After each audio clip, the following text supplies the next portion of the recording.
একটু মার কাছে আসলাম, মা কখন যাবে জিজ্ঞেস করতে। বাপন ওঠেনি ঘুম থেকে, ভেবেছিলাম এখানে বসি, বাপন উঠলে পরে বাজার যাব। মা কই গেল আমাকে রেখে। তা এখন জেঠু আবার ফোন করছে কেন কে জানে। বাড়ি যাই মা আসলে। বাপন এখনো ঘুমাচ্ছে, ওই যাবে বাজারে, আমার আর ভালো লাগছে না। মা চা আনলো, চা খেলাম। এখন গিয়ে আবার সব জোগাড় টোগাড় করি, শরীর দিচ্ছে না তো, তাড়াতাড়ি রান্না বান্নাও করতে পারছি না। ওই যে মা আসছে, ওদিকে কোথায় গেছিল। মা আসলে পরে আমিও বাড়ির দিকে রওনা দেবো। রেশন নেওয়া হয়ে গেছে, ভাইয়ের রেশনটাও আমিই নিই, মানে টাকা নিয়ে নিই, রেশন তো নিই না, টাকা নিয়ে নিই, ওই চাল খেতে পারি না। চলুন বাড়ির দিকে যাই। আজকে অনেক দিন বাদে আমার দোকানে আসলাম, অনেক দিন বাদে। জেঠুর শরীর খারাপ হওয়ার পর থেকে তো দোকানে আসিই না, আসলেও 2 মিনিট বসে চলে যাই। তো good morning, welcome back to my channel. আশা করি আপনারা সবাই খুব ভালো আছেন, আমরাও ভালো থাকার চেষ্টা করছি। সবাই খারাপ আছি বললে খারাপই থাকবো, তাই জন্য ভালো আছি, ভালো থাকার চেষ্টা করছি বলছি। যত নেগেটিভ ভাববেন, যত নেগেটিভ বলবেন, তত নেগেটিভ হবে জীবনে, এটা আমি মানি। তাই আমি পজিটিভ থাকার চেষ্টা করি, পজিটিভ ভাবার চেষ্টা করি। চলুন, মা চলে এসছে। ও যাবে ওটা দিতে, তাড়াতাড়ি আসো, জেঠু ফোন করছে। মা গেল ওই দুধ দিতে, তারপরে বাড়ি যাই।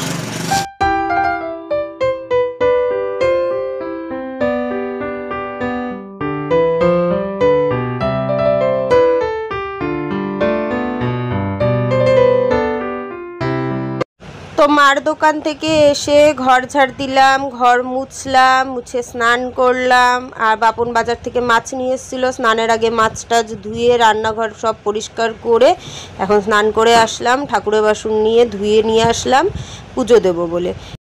আজকে একদম সকাল সকালই স্নান টান করে পুজোটা দিয়ে নিচ্ছি, তারপরে রান্নাঘরে যাব রান্না করতে। কারণ প্রত্যেক দিন রান্না বান্না করে স্নান করে পুজো দিতে গেলে না, তখন এতটাই দেরি হয়ে যায় আর ইচ্ছা করে না পুজো দিতে।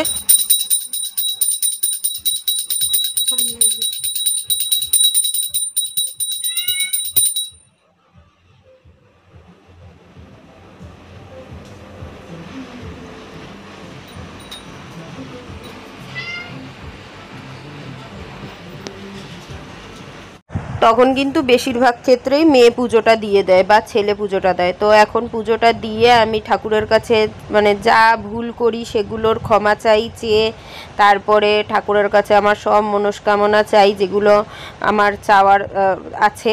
আর ওনার কাছে চাইবো না, কার কাছে চাইবো? সন্তানরা তো মা বাবার কাছেই চায়, তো সেরকমই ভগবানের কাছে চাওয়াটাই আমার কাছে মনে হয় সবচেয়ে শ্রেয়।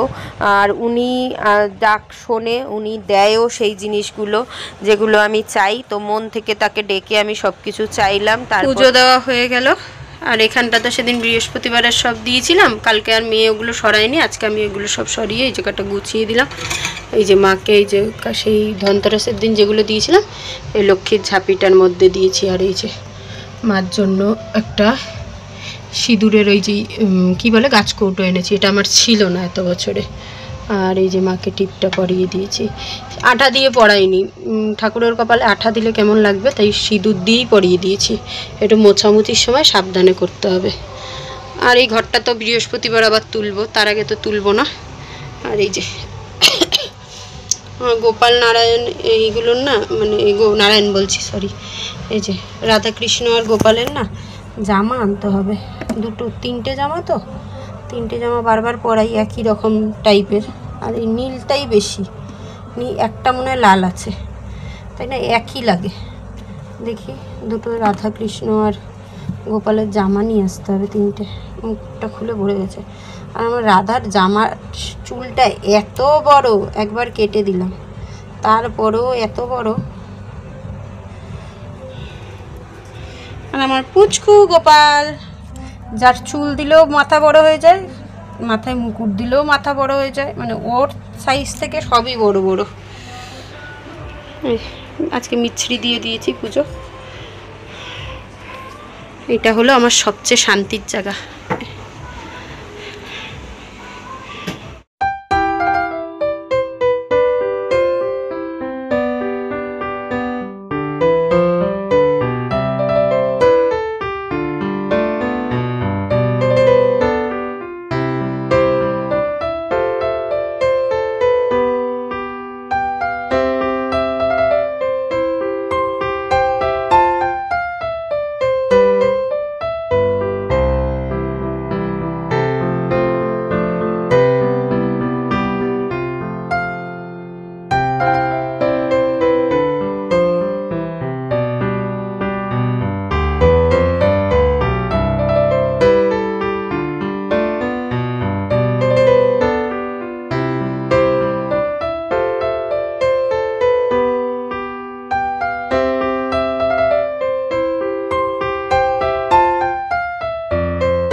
তারপরে আজকে একটু মনে হলো একটু আলতা পরি, তাই জন্য আলতাটাকে আজকে পরে নিচ্ছি। আর আলতা পরতে গিয়ে দেখতেই পাচ্ছেন তো চারিদিকে আলতা ছড়িয়ে আমি কি করেছি।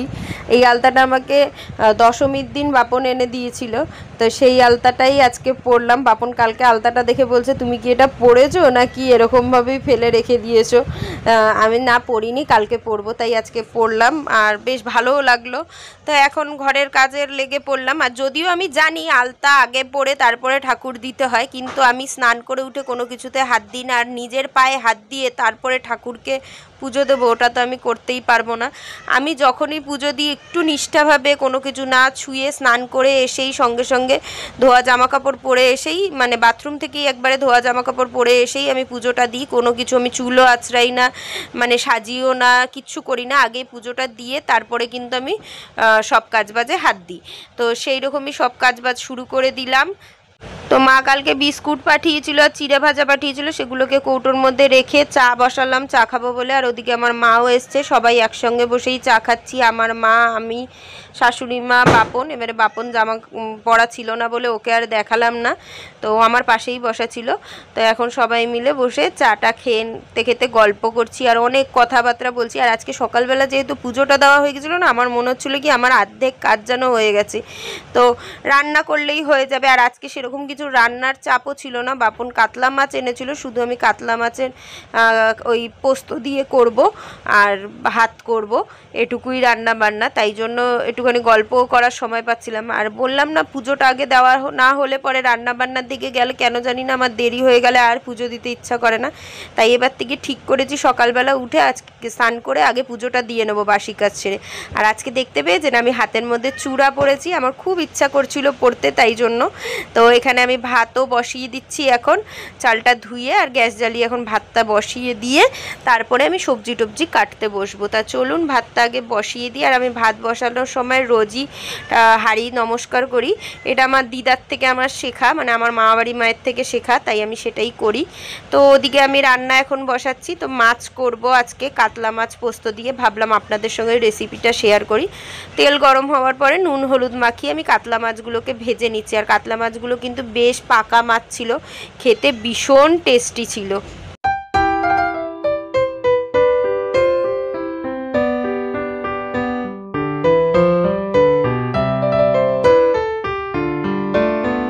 মাছটা ভেজে তুলে নেওয়ার পরে গোটা গরম মশলা আর কালো জিরা ফোড়নে দিলাম, দিয়ে দিচ্ছি এখন পেঁয়াজ আদা রসুনের পেস্ট দিয়ে ভালো করে এখন মশলাটাকে তেলের মধ্যে কষাবো। যতক্ষণ ভালো করে না তেল ছাড়ছে ততক্ষণ ভালোভাবে কষিয়ে নেব। তারপরে ওই তেলের মধ্যেই আমি টমেটো কুচি আর কয়েকটা চেরা কাঁচা লঙ্কা দিয়ে দিলাম, দিয়ে আবার ভালো করে এটাকে কষাতে থাকবো যতক্ষণ না টমেটোটা একদম গলে যাচ্ছে। খুব ভালোভাবে কষিয়ে নিয়ে চলুন এটাকে। টমেটোটা নরম হয়ে গেছে, এবারে আমি গুঁড়ো মশলাগুলো অ্যাড করে দিচ্ছি। ওই যেই রেগুলার মশলাগুলো সেগুলোই, নুন হলুদ লঙ্কার গুঁড়ো জিরের গুঁড়ো ধনের গুঁড়ো আর সামান্য একটুখানি চিনি দিয়ে সামান্য জল দিয়ে ভালো করে কষিয়ে নিচ্ছি। একটুখানি জল দিলাম, না হলে কিন্তু গুঁড়ো মশলাগুলো পুড়ে যায়, ওই জন্য একটুখানি জল দিয়ে আমি কষাই যাতে মশলাটা নিচে ধরে না যায়। ভালো করে কষিয়ে নিলাম তেল ছাড়া পর্যন্ত। এই যে তেল ছেড়ে এসছে দেখতে পাচ্ছেন। এবারে কিন্তু আমি টক দই আর কাজু বাদাম আর হলো পোস্ত কিশমিশ একসঙ্গে বেটে নিয়েছি, সেটা দিয়ে দিলাম। দিয়ে দিচ্ছি একটুখানি জল ওই বাটিটা ধুয়েই। আর এখানে কিন্তু আমি 2 চামচ মতো টক দই ইউজ করেছি। আপনারা যদি চান টক দইটাকে স্কিপও করতে পারেন, টক দই না দিলেও কিন্তু টেস্টে কোনো ফারাক হবে না। এটাকেও ভালো করে কষিয়ে নিচ্ছি, দেখতেই পাচ্ছেন সাইড দিয়ে পুরো তেল ছেড়ে এসছে। এবারে কিন্তু আমি এর মধ্যে জলটাকে অ্যাড করব। জলটা দিয়ে তারপর একটুখানি ফুটিয়ে নিয়ে মাছটাকে অ্যাড করব।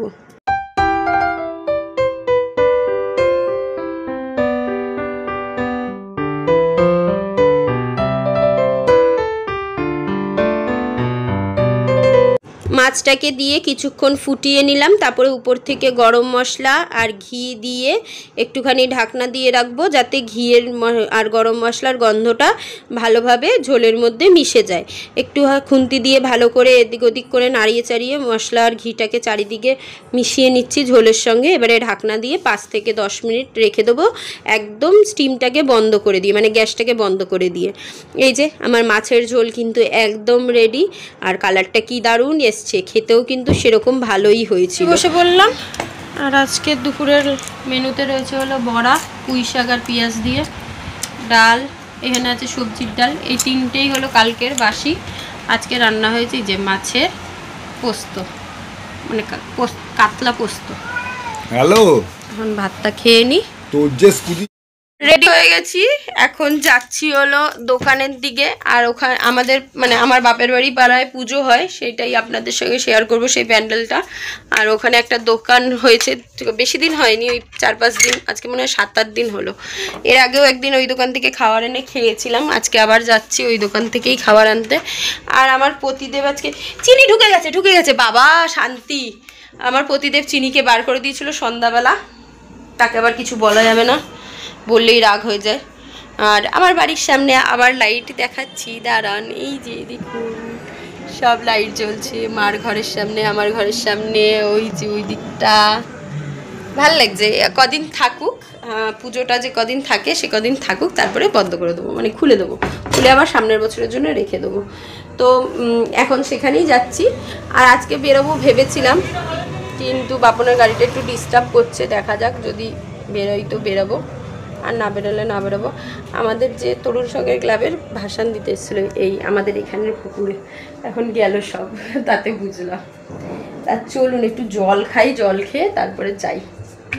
আমার ঘরের আলোগুলো এত কম, আমাকে যেন আরও বেশি কালো লাগে।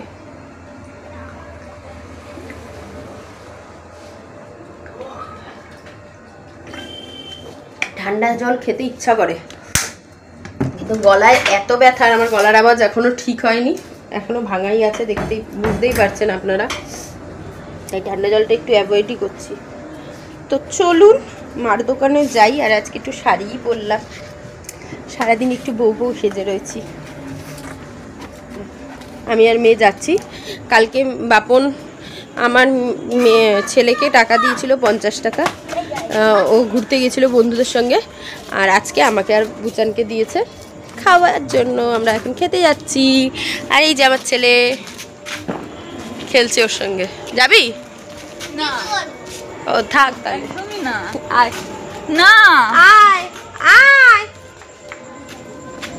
তো তুই তোর টাকায় খাবি, তো ও আমার টাকায় খাবে, তোর কি প্রবলেম হচ্ছে?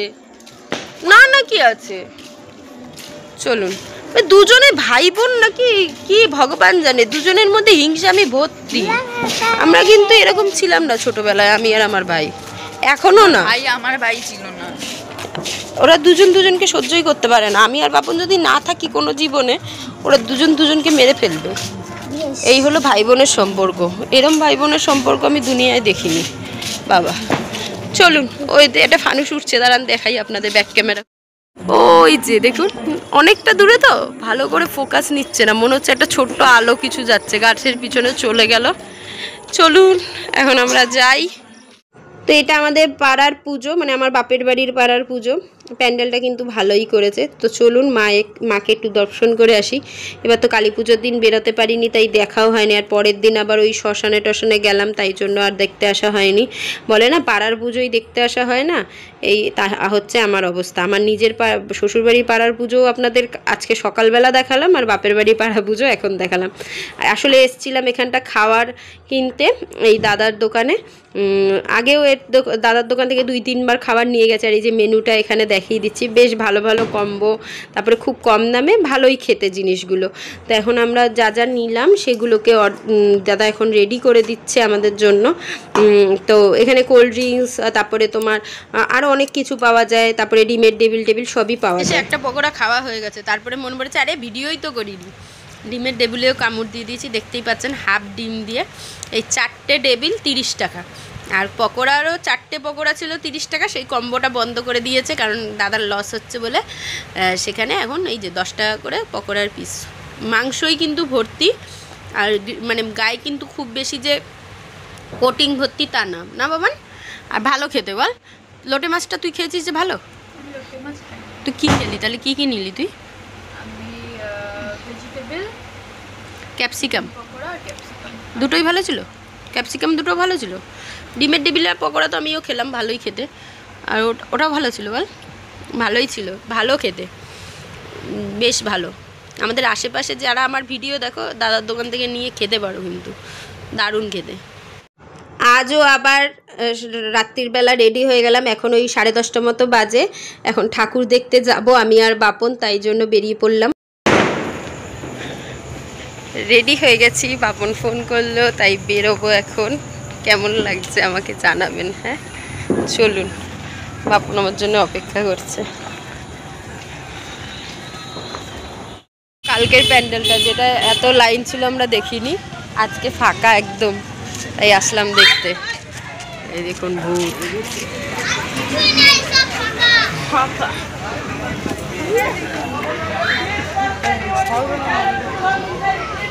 স্বর্গের দরজা কিছু আছে না নেই? বাবা গো, ভূত ঘুমাচ্ছিল।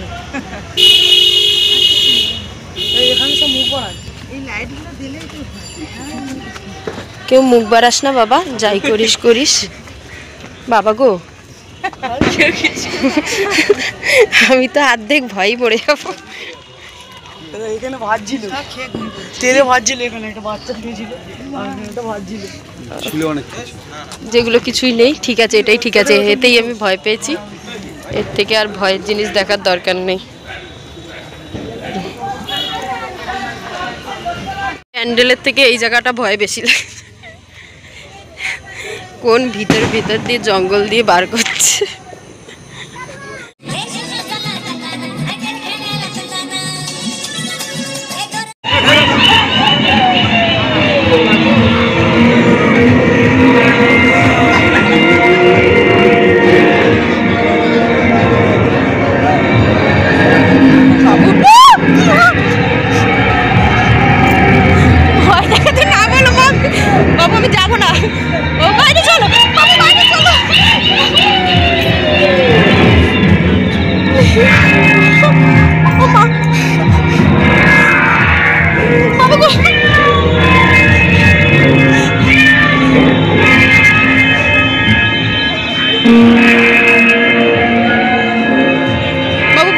না বলো প্লিজ, ভয় দেখাতে না বলো বাবু।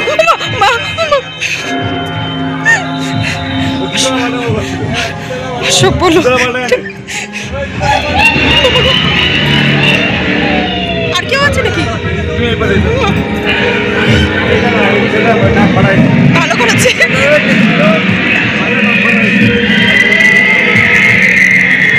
বাবা আমি এপারে যাই, এপাশেও আছে। ভয় দেখাতে না বলো কিন্তু বাবু, বাবু, বাবু, আমি বাবু আমি দেখবো না, বাইরে যাবো।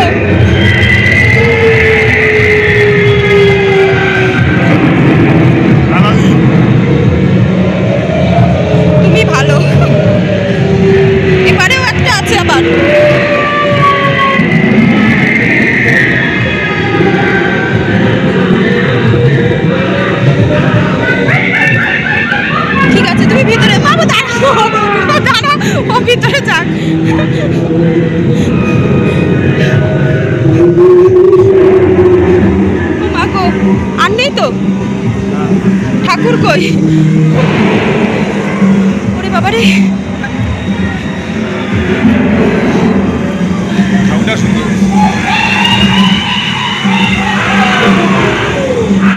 তো এই ঠাকুরটা দেখে বাইরে বেরালাম, দেখি মেলা বসেছে। আর মেলা মানেই তো একবার একটুখানি ঢুনা মারলে হবে না, যদিও কিছু কিনে দেয়নি বাপন আমাকে। এখান থেকে খালি সব কিছু একটু ঘুরে ঘুরে দেখলাম, দেখেই বাড়ির দিকে রওনা দিয়েছি। আর একটুখানি হাতটা কাঁপছে, কারণ আমি ভিডিওটা অনেক লুকিয়ে লুকিয়ে করছিলাম। আসলে আমি বাইরে ভিডিও করতে না একটু লজ্জাই পাই, তাই কারণে এখনও পর্যন্ত লজ্জাটা কাটেনি। তো সেই কারণে আমি লুকিয়ে লুকিয়ে করছিলাম বলে এরকম লাগে। থেকে চলে এসেছি, আসার সময় রোল নিয়ে এসেছি আমার বুচানের, আর এই যে গলুরটা বাপনেরটা বাপন রাস্তায় দাঁড়িয়ে খেয়ে নিয়েছে। আর ওই প্যান্ডেলটা কি বাজে বাবারে বাবা, আমি কি ভয় পেয়েছি, আমার বুক ধকধক ধকধক করছিল। আমার তো মনে হচ্ছিল ওখান দিয়ে আমি তো 3 বার চিল্লেও দিয়েছি, আপনারা ভয়েসে শুনতে পাবেন, এত জোর জোর চিল্লেছি। আর ইচ্ছা করে করে আমাকে ভয় দেখাচ্ছে ভূতগুলো। যাই হোক, ভয়ের প্যান্ডেল দেখতে গেলে ভয় তো পেতেই হবে। তার মধ্যে আবার শুনলাম সন্ধ্যা মানে ওই 8টার দিকে নাকি 2টো ছেলে, বড় ছেলে, মেয়েরা ভয় পায় বাচ্চারা ভয় পায় ঠিক আছে, 2টো বড় ছেলে নাকি ঢুকেছিল। আর ভূত, একটা ঘর ফাঁকা ছিল না, দেখেছি কিনা জানি না, ওই ঘরটাই ছিল ওই ভূতটা। আর ও ভয় দেখিয়েছে আর মেরে দিয়ে নাক ফাটিয়ে দিয়েছে। আর তারপরে ওই ক্লাবের ছেলেরা আবার ওকে মেরে টেরে, মানে ওই যে ছেলেটা মেরেছে তাকেও মারধর দিয়েছে, এইসব হয়েছে। তো যাই হোক, তা ভিডিওটা আর বড় করছি না, অনেক বড় হয়ে গেছে জানি, একটু কষ্ট করে দেখবেন। তো চলুন, দেখা হচ্ছে নতুন ব্লগের সঙ্গে। ততক্ষণ সবাই ভালো থাকবেন, সুস্থ থাকবেন, আর সবসময় হাসি খুশি থাকবেন। আমার ভিডিও যদি ভালো লেগে থাকে তাহলে সাবস্ক্রাইব করে আমার চ্যানেলটাকে পাশে থাকবেন। টাটা, আজ আসি।